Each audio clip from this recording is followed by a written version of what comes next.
In Europe and America, they are using a thing called oxytetracycline or tetramycin in the sugar. The bees consume the sugar, they then transfer it up into the honey. Now you eat that honey, you eat that honey, it's got oxytetracycline or tetramycin in it, and you then become resistant to that antibiotic. There is a 600,000 acre monoculture of almonds in the Central Valley. Problem is that every one of those trees, every one of those blossoms needs a bee to visit it. Yet if there is nothing but almonds in the Central Valley, there is nothing to eat for the bees for the 50 weeks of the year that the almonds aren't in bloom. So there essentially are no bees around. It's not sustainable. 2 or 3 years ago, there were not enough bees in America to pollinate the whole crop, so the USDA gave permission to the growers to import bees from Australia. Now, as it happened, Australian bees harbor certain viruses that are unfamiliar to American bees. Israeli acute paralysis virus is one of those.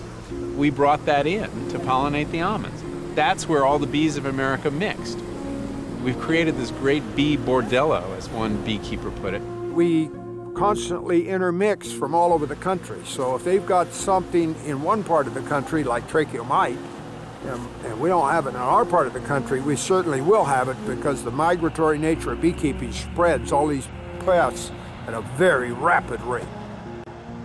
We don't have a single event that causes the bees to go way downhill. It's a little bit here and a little bit there.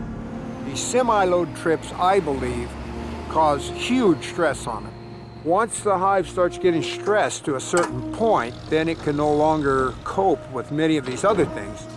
And that extra stress is just enough to put it over the edge.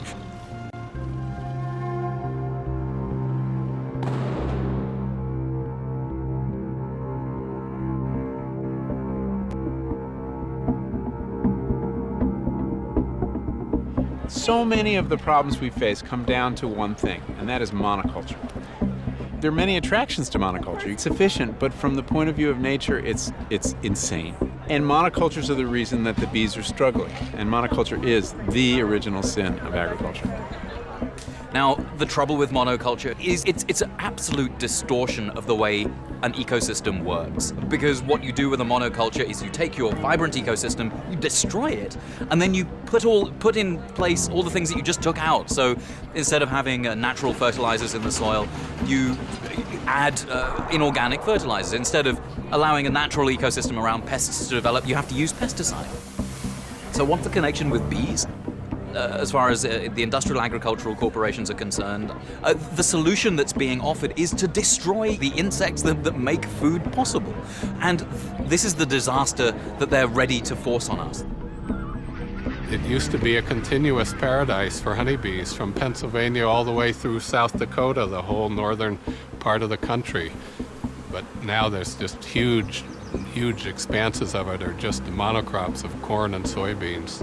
The fence rows are all gone. The bees can't even live there. There's not enough for the bees to survive on. In a continuous cornfield, they'll starve to death.